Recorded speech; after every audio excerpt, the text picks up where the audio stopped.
Grow your practice, grow your wealth, grow your impact. Find out how to spend less time in the dental chair and more time on the things you love.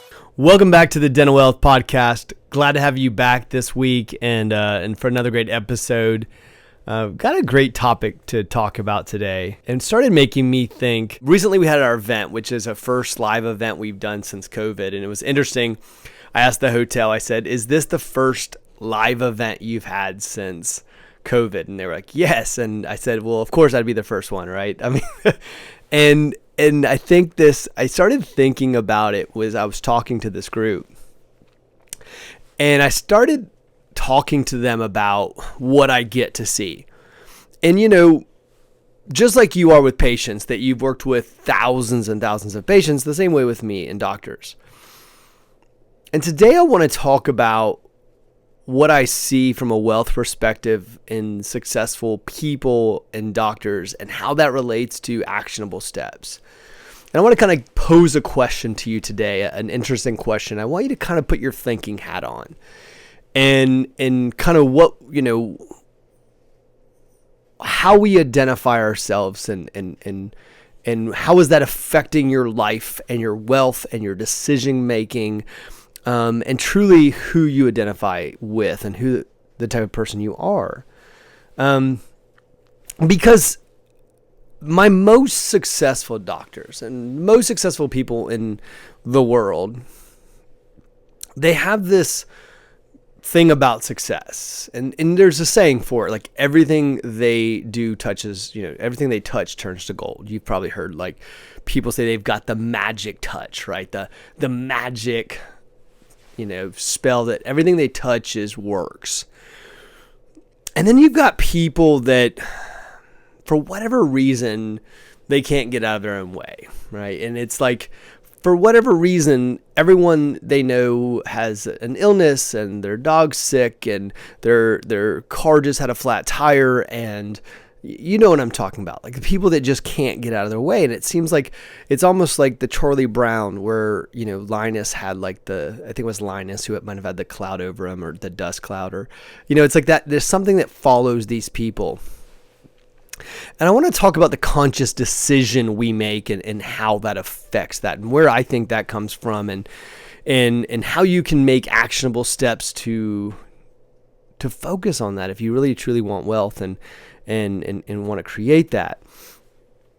And I was preparing for this podcast, and I was talking about identity and the fact that we must align with the identity that we as humans feel, that we'll fight to the death over identity.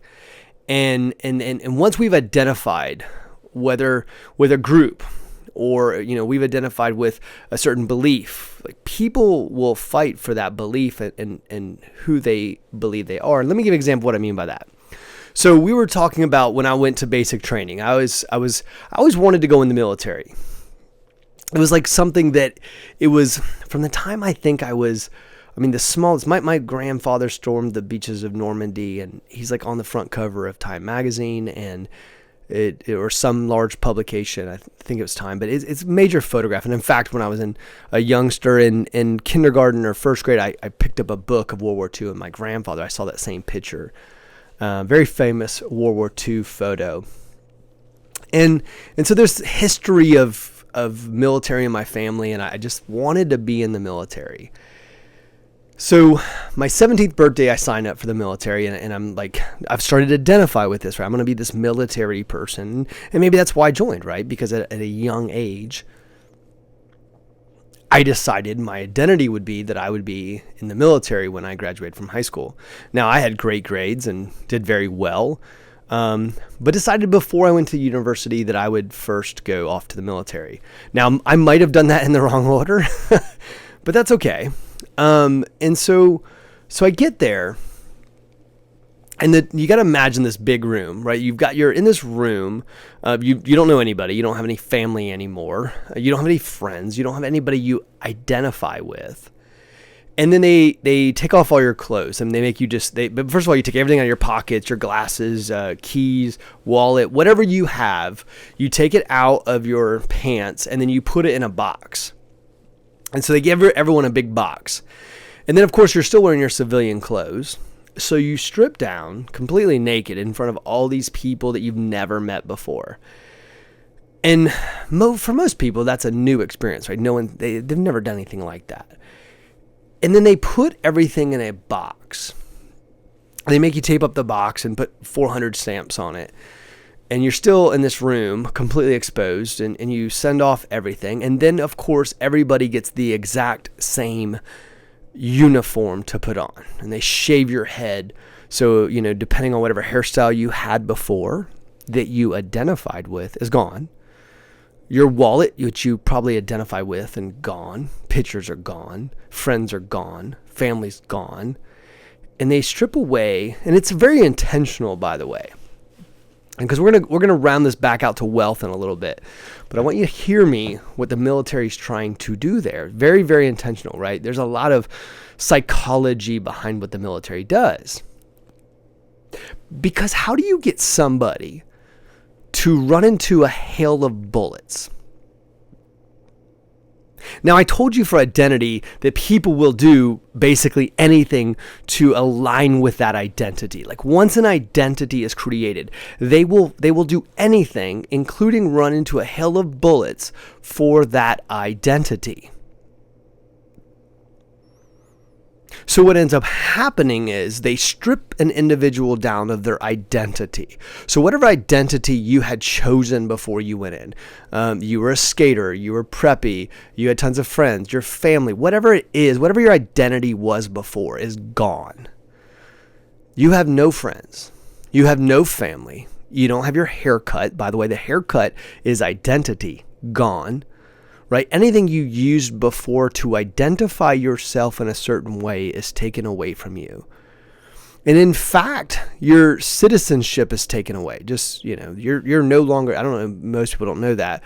When you go in the military, you're now under the Uniform Code of Military Justice. So you don't have rights under the U.S. Constitution anymore. I said citizenship. I meant as from a constitutionary standpoint, you're not under the U.S. Constitution. You can't say, I have the right of freedom of speech. No, you don't. You gave up that right. So now all of a sudden you find yourself indoctrinated into a program that teaches you that you're a brotherhood, a new brotherhood, right? And let's just say you're a Marine, right? Or you're a whatever you want to identify it with. You're a sailor, you're an airman, whatever it is. And so now all of a sudden you have this group of brothers and or sisters, and now you form this new identity, and this identity of like, I will fight, I will never leave my brother behind, right? I will never leave my brother on the battlefield. I will run through a hail of bullets, that I am fearless, that I will protect my flag, my country, my brothers, my comrade, with everything I've got, no matter what. I will never turn away from fear. And so you get somebody through 3 months of that, 4 months of that, and then they're a new person, aren't they? Go see somebody who's walked out of boot camp and start having a conversation with that individual. You will find that they're a completely different individual than they were a few months before. And the reason why that is because identities can be changed, can't they? Identities can be changed. So if that's true, so I give you that example. I hope you've hung with me through that example. But if I give you that example, you got to think with it through me. So, okay, well, if that's true, then what identity do we currently hold? And can we then change that identity? That's a darn good question. If we, because now we say, well, this is who I identify. So you might have seen, like maybe if you watch through Facebook videos, you'll see somebody who, for instance, they have one party's view. So maybe they say, I'm a Democrat, and somebody gives them, like somebody will walk up to them on the street and say, hey, do you believe in this? Do you believe in that? And then they go, well, those are actually views of the Republican Party. And the person's completely surprised. And they argued them for their own side. And by the way, it could go either side. This isn't political. It's making a point that once someone's identified as a Democrat, and it's just another example, or Republican, right? They will argue to the point where they can't hear logic anymore. And it doesn't matter. This is why some of these conversations don't even work, because when you argue politically, you're arguing against someone's identity. And that's why it's difficult. And how many people switch sides? Like, it's very rare, right? It does happen, but because of the fact that people, when they tell someone that I'm a Marine for life, right? I mean, there's a brotherhood. I'm a Navy SEAL for life, and so what ends up happening is people, they pull into this identity, even as simple as like I will take even a more simple example. How about Apple, right? People are like, you're Apple or Android user. Like, somehow these companies have now like made you create an identity. And doesn't it work? It works, doesn't it? And so we find ourselves with this need to create identities. And then we have to align with those identities. So I want to walk you through an example. And I want you to just, before you push back, now remember, your identity and your story will push back. And whether you've listened to Dave Ramsey or whatever your parents told you or whatever it is, remember, you've clung to an identity now. And so I need you to just listen to what I'm going to say to you for a minute. I want you to listen to me and like let go of your identity. Like, I'm taking you now through your basic training or whatever. And I want you to let go of that identity that you so held on to for a moment that you'll fight me on it and be like, oh my gosh, no, that can't be true. And I want you to listen to me. So if it's true that I tell you, and by the way, I've got case study after case study after case study showing that successful people always become, like, I could not take a successful person that I work, like the top people I work with. Now, it doesn't matter what happens in this world. By the way, they will still be successful because their identity is success. And it's learning, and it's, and then the people that I talk to that are struggling beyond all means, like, they will always struggle because they will always find the negative and they will always identify with the negative. And so let me kind of give you an example here. I'm sidetracked, but let me give you my example here. Can an expensive car make you money? Now, before you push back, the first thing I'm going to say is, you know what that's going to cost? Oh my gosh, I mean, that's a waste of money and it's a depreciating asset. Just stop for a second. Hold on. See, you'll find as soon as I say, like, what if you bought a really expensive car? You'll find your identity like, boosh, like right away. As soon as I say that, you went and clung to an identity before I even finished. Isn't that interesting? Now, hear me out. So let's say that you bought a really expensive, so two individuals, let's just take two individuals. One gets out of a 1982 Honda Civic and it's beat up. I mean, I'm talking about this Civic is beat the hell up. I'm talking about like it's got one hubcap, 3 are missing. It's got, the roof of it, you can see it because it's been like somewhere where the sun beat the hell out of it for like the last, decades. And so it's kind of rusted roof. You know what I'm talking about? Like, you've seen this guy down the road. He's driven down the road and you're like, who the hell would drive that car? Okay. And then you have the guy who gets out of like a brand new, beautiful, whatever you want to fulfill, right? Just put something in there. It's a brand new Porsche. It's a brand new Mercedes, or it doesn't even have to be that glamorous, whatever that is. But I want you to think about, like, for you, what that is. So don't let me fill your mind because I'm a car person. I'll give you all kinds of things you might not even want. But I want you to think about this.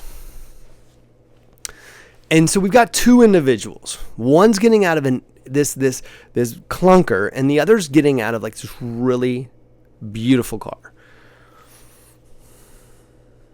Do they identify with that car? And let me give you a more example of what I mean.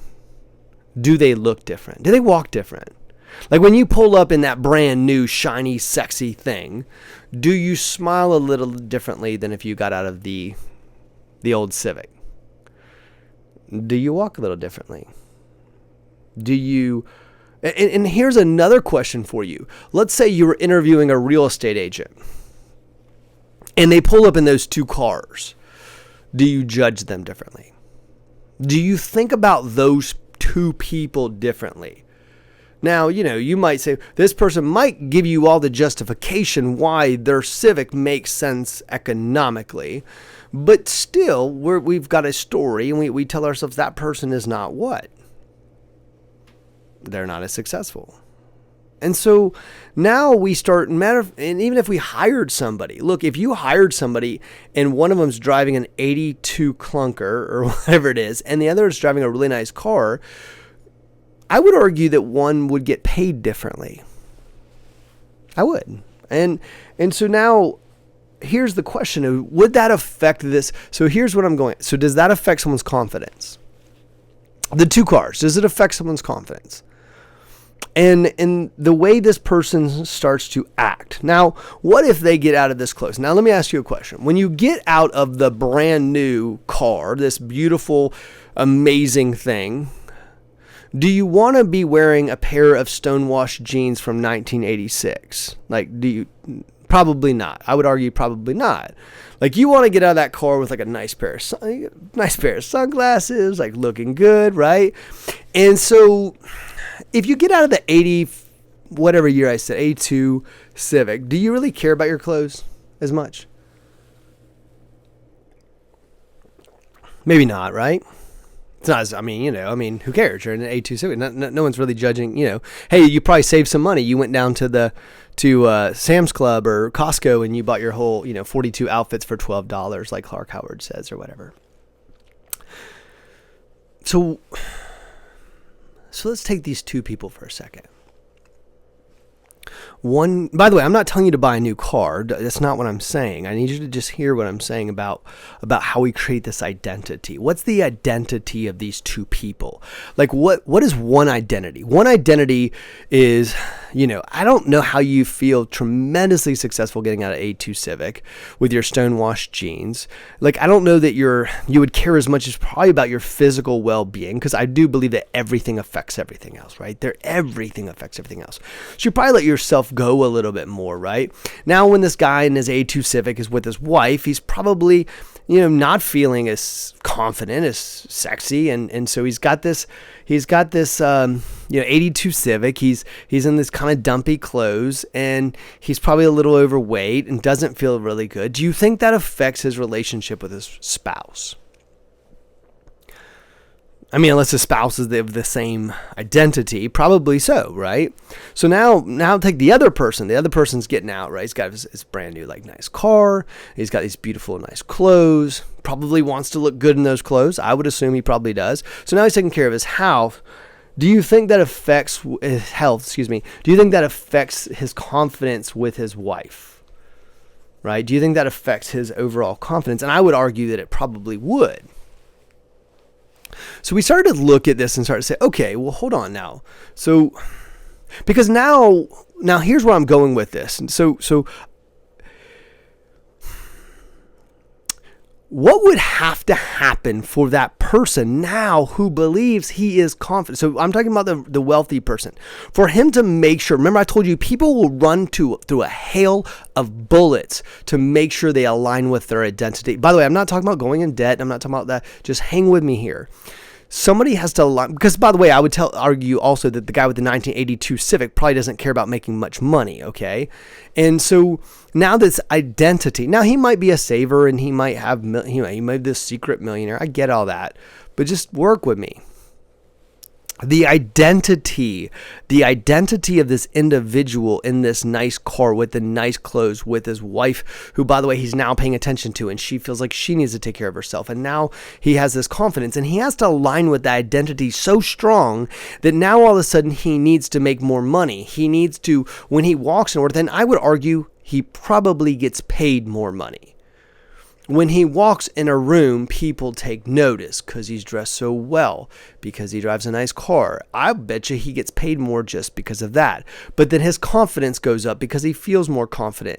And then when he starts to get reconfirmed of this identity, when he gets reconfirmed through income, when he gets reaffirmed by compliments, when he gets reaffirmed by his wife, he now has created an identity no different than the soldier who is stripped down of everything he knows and created an identity that he must align with, which means that he needs to have a job where he feels successful.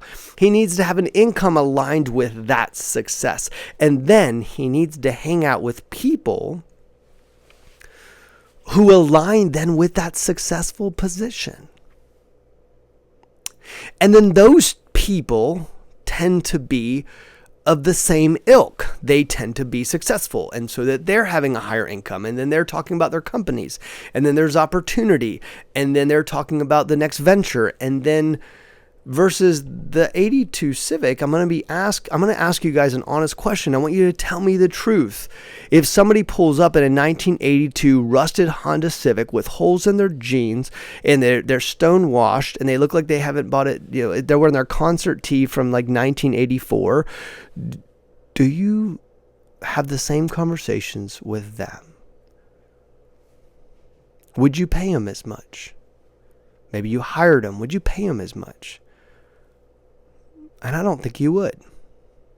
And I don't think if you feel successful, go ask the most successful people you know whether they would spend time with that person. Probably not. So then we start thinking about this and start saying, holy crap. Okay, so our identity. Now, I'm not saying you need to go buy a new car. Please don't, that's not what I'm saying here. If that's what you think you heard, you missed the point. You missed the point I'm making. The point I'm making is that when we create an identity, that what is your identity? And then maybe that's the best question to ask on this podcast, which is, what is your identity? Like, if you wrote it down right now, what's your identity? What do people see you as? What do you hold so strongly to right now that you literally will say, this is the identity with which I see myself and those around me see myself? And what is it that I want to be seen as? See, I think I always say, people, that's why I say to people, I know the car you think you can drive because it's the car you're driving and the house you're living in and the circumstances you have and the friends you have. And those are things. And by the way, there's no right or wrong. I'm just challenging you. Because so many of you listen to a podcast like this and saying, well, I want to talk about wealth. And I'm talking about wealth and saying, look, you attract in life what you become. You attract what you become. 5-year-olds can figure this out, right?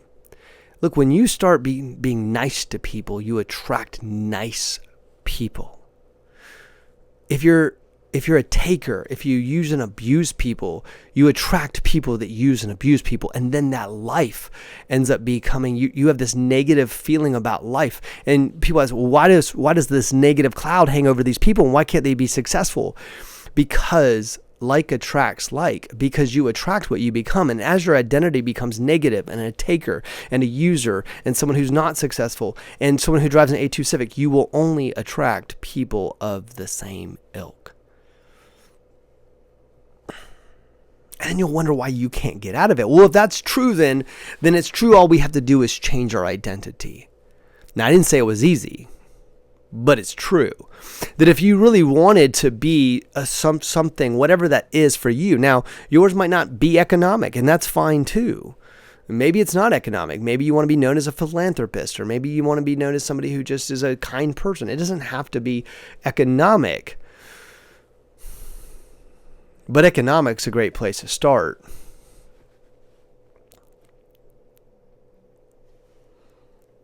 So what's your identity? Who do you identify as? Maybe even a better question, what if you wrote down? And I've done this exercise, by the way. And I went back later and looked at it, and I was like, man, I nailed them all. Or do you see yourself as someone who's physically fit? I'm going to be I'm someone who's physical. By the way, you don't write it down I want to be someone who's physical. Don't write I want to be. That's not an identity. That's a wish list. Okay. We've all failed with our wish list. I am healthy. I have fitted clothes that fit me well. I am an active father or active mother. I lead my team with pride. I focus on leadership and growth consistently. I drive nice automobiles because they make me feel successful. By the way, I'm a car person. I told you that. So I'll kind of insert that in there. It doesn't have to be for you. But whatever that is, I need you to take a piece of paper and write down your identity. and you can start over. See, that's the greatest part about being a human being, is you can start over and create any identity you want, especially in the greatest country in the world. This country allows you to be able to create any identity you want, so write it down. And you might want to write it down daily. Heck, I mean, you might want to put it in a journal and come back to it often. I would encourage it. And then what you want to do is you want to align with it. You want to invest in whatever that is. So whatever you wrote down. So now once you've written it down, I want you to create a plan around your investment into that identity. What will you need to do, and what will you need to purchase, or what will you need to invest, or what will you need to read? Who will you need to hang out with to be consistent with that identity? Because I promise you, if you truly own it as an identity, and hell, maybe you need to write it on the mirror and stare at it, but you'll start to find out that that becomes your identity. No different than a soldier going into basic training comes out with a new identity. You get to pick your identity. Isn't that amazing? And then what will happen is, as you start to get in shape, as you start to see, like, you'll start getting a feedback loop. So as you start to do this, you'll start to actually, if you pay attention to it, like, holy moly, I did actually lose weight. Wow, I do feel more confident. Wow, my wife is paying attention, or my husband's paying attention to me. Well, my relationships are getting better. I am spending time with these people. I am ending up in this group studying this. And so what will happen is you'll get this feedback loop. As you start to identify and invest in these things, you'll get this feedback loop. And I would argue you'll get paid more. I'm willing to bet on it. Like, you'll get paid more if that's economically what you want, right? Now, if it's I want to be around loving, happy people all the time. By the way, that almost, you can be economic and still put happy people, right? But if only your concern is like, I just want to be around happy people, then you'll find happiness to come back to you. Because your identity will become reinforced. And you'll start to see it if you pay attention. If you put this in a journal and you write it down, and you will start to see the reinforcement of this identity. And then as this identity, so you'll start to see, so this is kind of the fun part. By the way, I've done all this, and I work with people who I've walked through this type of a process with. And so what ends up happening is, as you start to accomplish that identity, as you become that new identity, that person who flies whatever, however it would be good for you. So, whether it's flying a certain way, or driving a certain thing, or looking a certain way, or having a certain confidence, or so much in your bank account. I'm a person, for instance, like, you could write down, I'm a person who has no personal debt. I don't have personal debt. Like, if you truly identified, one of the greatest statements ever made to me was when someone said, I will eat bologna sandwiches if I have to, but I don't have personal debt. It's an awesome statement, right? So it doesn't have to be about, that's why I said don't go get a car. Like, it wasn't about a car. Yours might be, hey, look, I don't have personal debt. That's a financial hurdle, right? Amazing financial. I walk around proudly. I might, by the way, be more confident because I don't have any personal debt. And I walk into a room cool, calm, and collected when everyone else is stressed the hell out. When something like COVID happens, I don't stress out because I have capital and no debt. So, by the way, it can be that too. That gives you the confidence, that makes you feel great, that makes you strut. If that makes sense. And so what ends up happening is, as that starts to become reinforced, you will find that you've hit all these things in your journal that you wrote down in this new identity. What you do is you do it again. What new identity do you want to pursue? And what's the growth of that identity? And what does that need to look like? And what does the future you look like? Because if you own that identity, and I'm not talking about some fluff that you're just like, I am going to have a Bugatti next week. That's not what I'm talking about. Okay. So don't write stuff like that. I'm talking about the person you are. Who do you see yourself as? That's why successful people just keep getting successful, because they align with that identity, and they can't do anything that won't align with it. They won't hang out with people that don't align with that identity. How is it that I end up in rooms with people who have $100 million plus businesses having these intricate conversations? Because it's identity. It's identity that I have. It's identity that you should have. And so find that identity. My push for you today is to find that identity. Find that person. You don't need to have 100,000 things on a wish list. It's not about wishing. Wishing doesn't make anything happen in this world. But I will promise you that if you have an identity and you align with that identity, by the way, you do it already, just to let you know. If you think this is a challenge, you're already doing it. You're aligning with products. You're aligning with services. You're aligning this is the same thing as I'm a dentist. Well, that's an identity, by the way. You might be a dentist and say, I'm a business owner.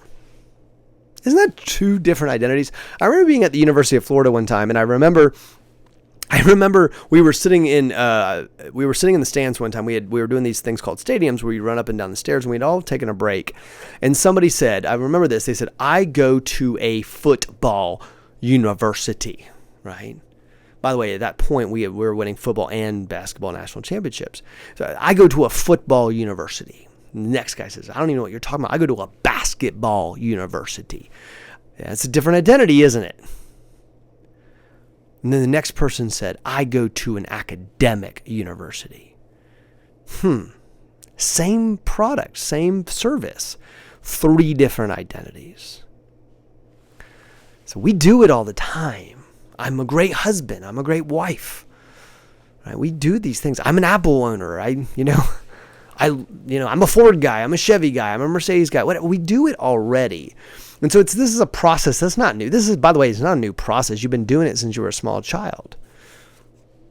And so this is what I'm saying is being intentional about your identification. You probably never have been. See, you allowed identity in a sense to passively take over your life. You didn't really choose an identity. It was chosen for you. It might have been chosen by your culture, by your family, by your friends, by your geographic region. It might have been chosen for you for a number of reasons. When I went in the military, it was chosen for me, right? I didn't go in there thinking that they were going to brainwash me or whatever, right? But now I want you to choose your own identity. I want you to pick your identity. I want you to own it, reinforce it, build it, and create it. And I think part of your identity should be, listen, if you enjoyed this podcast, if you enjoyed this message, share it. By the way, listen, if you're listening to this on just like your phone, you should go to YouTube at some time and watch it on YouTube, right? There's something about facial expressions, right? And there's something about that. So maybe your identity is, hey, I listen to a podcast and then I go watch a podcast, right? I expose myself to it in different forms because I'm a student. I share great information. That's one of the things I do. Like, I will tell you myself personally, like, I'm the biggest referral of like great stuff in the world. Like, that's part of my identity. If I know something good, I'm going to share it with everybody I know. Like, are you that type of person? Like, do you just share, like, for instance, like, saw a great movie. Like, I'm going to tell everyone I know about this movie. Like, if I see a great show, I'm going to tell everybody. Like, that's my identity. Like, oh my gosh, have you seen this yet? Have you seen this? Have you seen this? Right? That's just kind of how I'm wired. And I'm going to tell you, it probably should be part of your identity. And you see something great, hear something great, something that provokes you, get your mind.